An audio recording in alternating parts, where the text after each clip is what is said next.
Guys আপনারা তো জানেন আমার বন্ধু রাসেল অ্যাক্সিডেন্ট করছে। ও কি পরিমাণ মাইটটা খাইছে ওর গাড়ি দেখলে বুঝবে। ওর গাড়িটা দেখেন, মানে গাড়ি এটা ফুল স্ক্র্যাচ হয়ে গেছে। আর ওর অবস্থা দেখেন, ওর হাঁটু মাটু ভাঙ্গে, যে এদিকে বুক ভাঙ্গে, এদিকে ফুটো হয়ে গেছে। এখন গাড়ি এটা তো ফুল স্ক্র্যাচ হয়ে গেছে।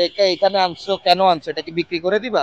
না, তাহলে নতুন লুক আনবো, মডিফাই করবো আবার।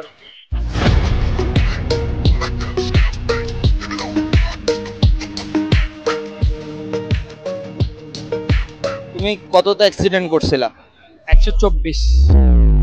124। এমনকি শিক্ষা হয়েছে কিছুটা আস্তে চালাবা? নেক্সট কত স্পিডে গাড়ি চালাবা?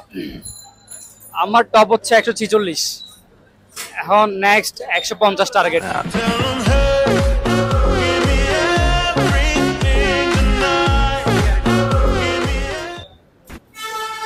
তুমি কি মানুষ হবা না? ভাই বাইক স্পিডিং এর মজা আর নেশা এটা কখনো বুঝবেন না। যার একবার এই নেশা লাগছে সে কখনো কি ফিরবে না জীবন।